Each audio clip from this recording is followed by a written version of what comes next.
Hello, welcome to my presentation on how to manage time and stress effectively by Melissa Robinson. And I just wanted to let everyone know that this is a safe space. It's non-judgmental, and you should only share what you're comfortable with, and anonymous participation is allowed. Now let's just do a bit of a warm-up. So what is one task that you are currently avoiding and why? So I'll just give you a minute to write that down and then we can talk about it.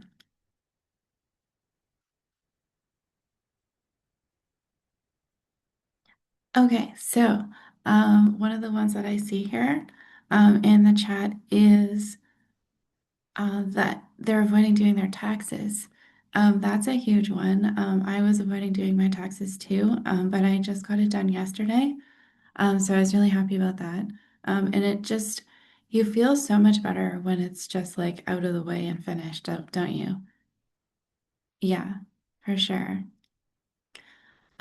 So is there any other ideas of stuff that they're avoiding? Um, I guess I often will avoid um, the dishes, really. Um, I tend to like to do them in the morning, but it would be so much nicer if they were done right after dinner. But I'll typically leave them till the morning. And then you wake up and you think, oh, wouldn't it have been so nice if the dishes were just done? And then you start off your day like just having to do dishes. So next question. What was the most ridiculous thing that you put off doing that turned out to be not that bad at all? So I'll just give you a minute to think of something.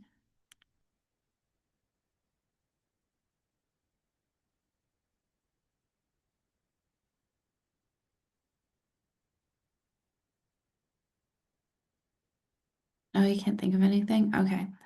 Um, I was really, really nervous about getting my driver's license, and that ended up being not as hard as I thought it would be.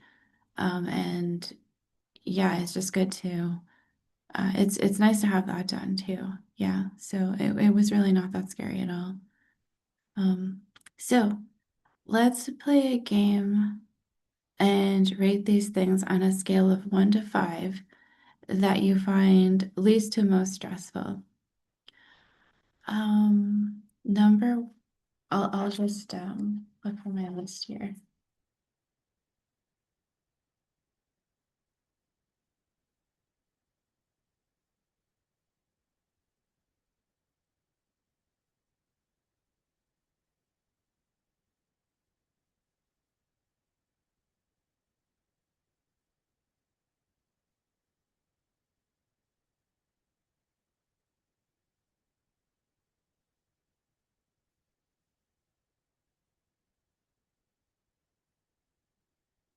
Okay, so I'll list these ones that have come up and we'll just try to rank them. Okay, the first one I have in no particular order is parties. Is anyone nervous about going to um, uh, gatherings with friends or maybe work parties, stuff like that? Not so much. Yeah, that might be on a bit of the lower scale, like maybe I might even put that at the bottom of the list. The next one, homework. Does anyone get stressed out over homework? Yeah, that might be up there. What about studying for tests? Oh, I'm seeing that that could be number one. Yeah. Okay. And interviews. Oh, I think that one's, yeah, that one might be a tie for number one. And the last one, presentations. Yeah, I think that those test interviews and presentations are, we're not seeing like a perfect 1 to 5 like I was thinking, but it's definitely test interviews and presentations seem to be the most stressful. Less stressful are parties and homework. Okay, so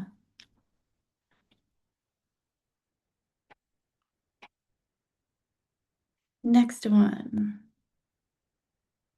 So, why this matters. So, feeling overwhelmed is common in high school, and stress come and throughout your life, really. Stress comes from too many tasks at once, um, and time management creates structure and control to help you manage that stress.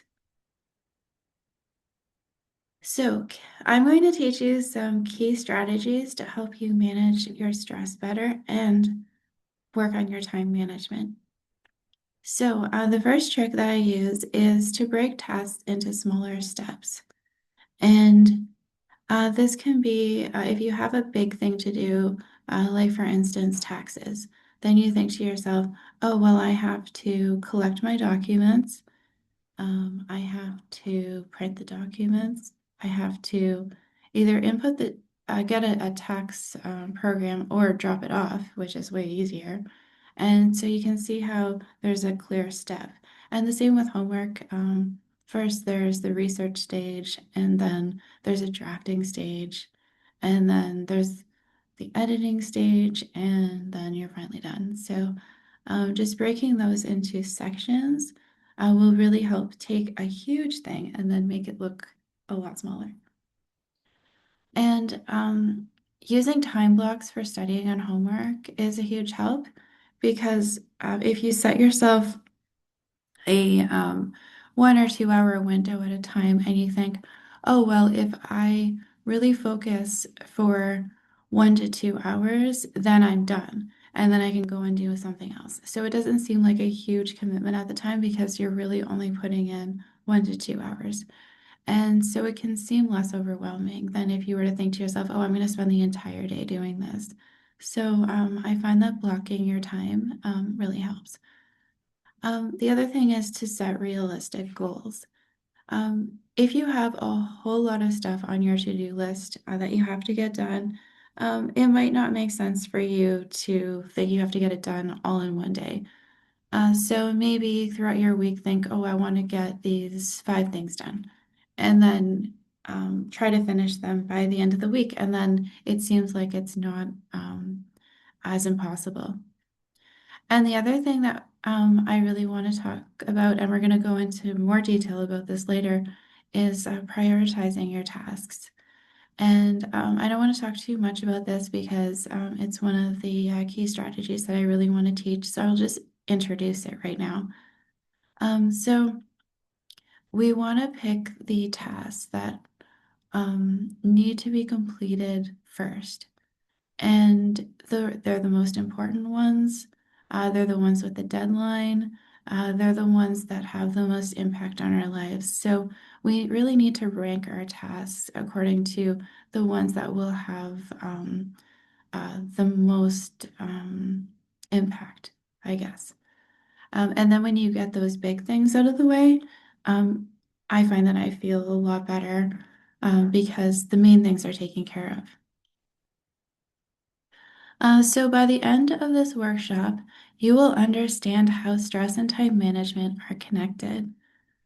And we will learn practical strategies to manage our workload, and we will practice prioritizing tasks using a simple tool. So this is what I was really excited to share with you. It's called the Eisenhower Matrix, and I use this all the time now since I learned about it. And the idea is that we want to rank our tasks on a scale, and we're going to do the most important ones to the not important ones. So number one, and you can do this with any, with all of your tasks that you have to do and rank them. So I'll teach you how. You want to put the ones that are urgent and important first. So is there a deadline? Like maybe there's a test tomorrow. So that's urgent and it's important because it's a major part of your grade. So if something is urgent and important, then you want to do that now. So because you'll miss the test if you don't study. and you'll fail if you, well, maybe you won't fail, but you won't do as well if you don't study now. So these are things that can't be put off. And if they are put off, then it causes, um, it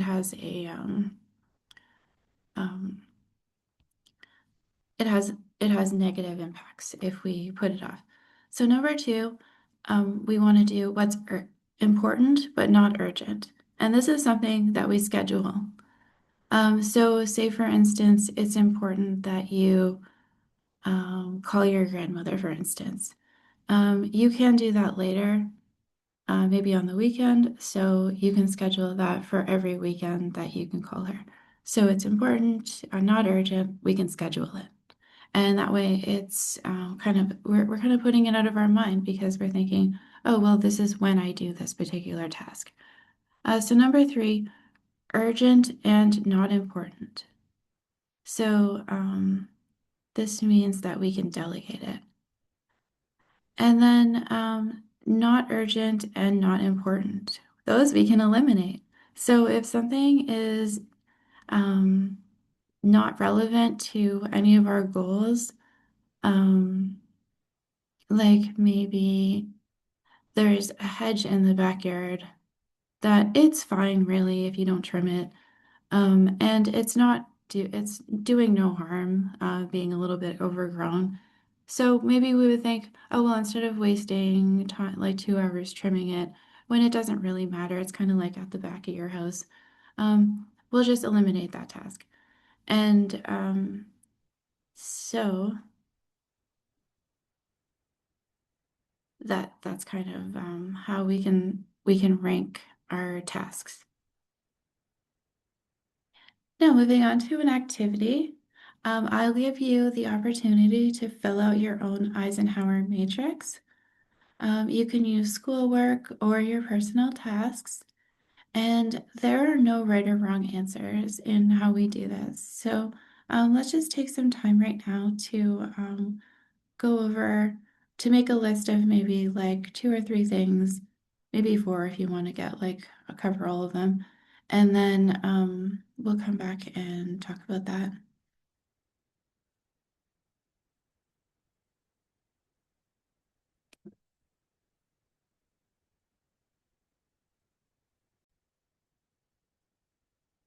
Okay, so we're back. So I've got some examples here that I want to share with you that you guys came up with.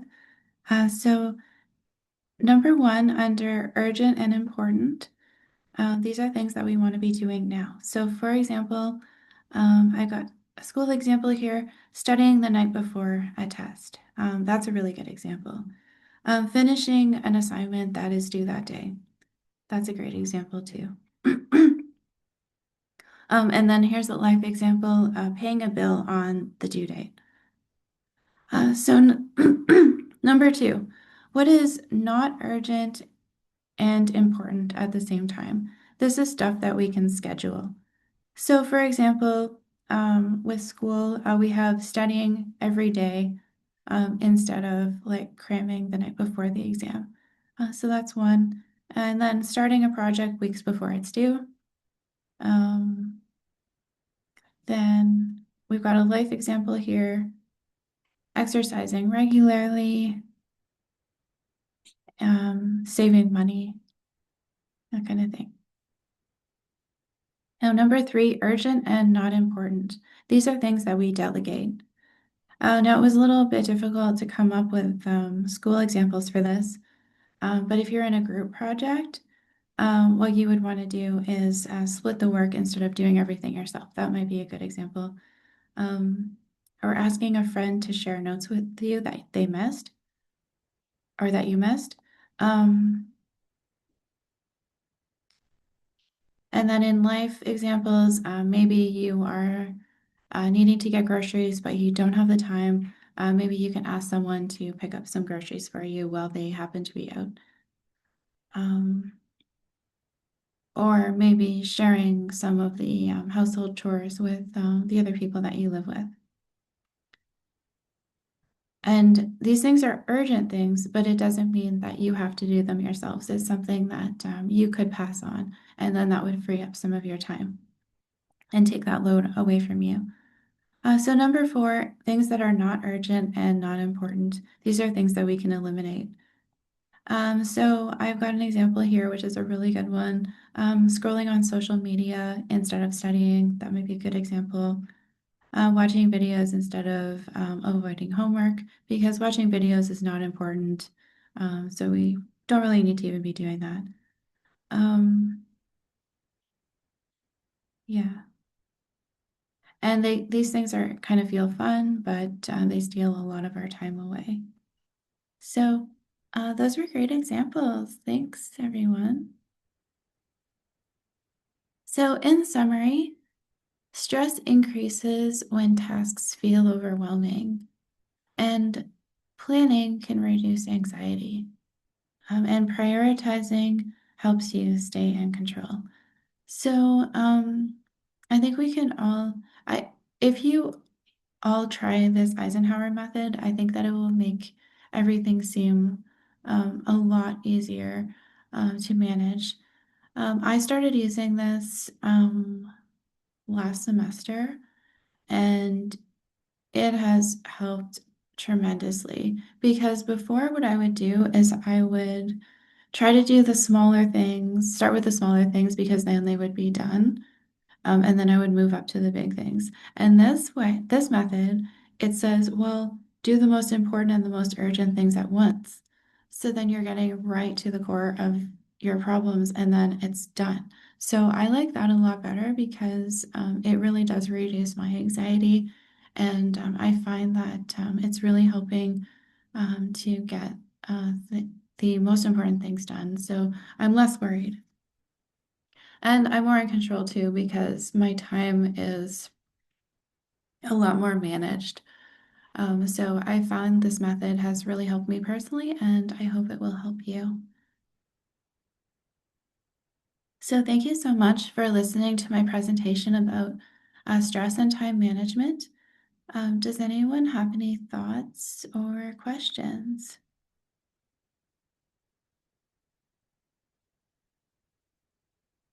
I'll just wait for someone to write something in the chat.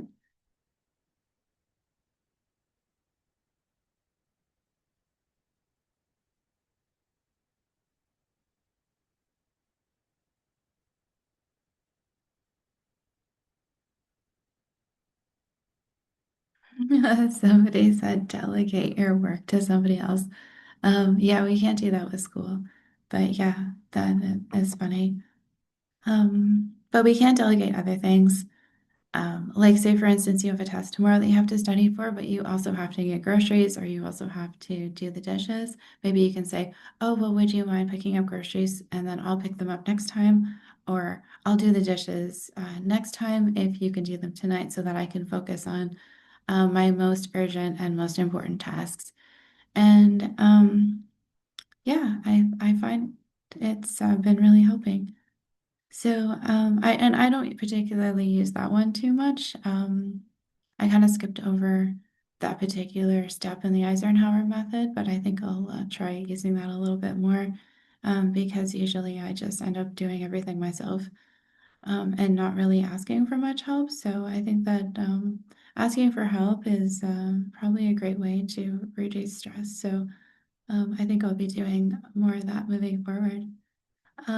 So thank you so much for watching my presentation, and I hope you have a great rest of your day.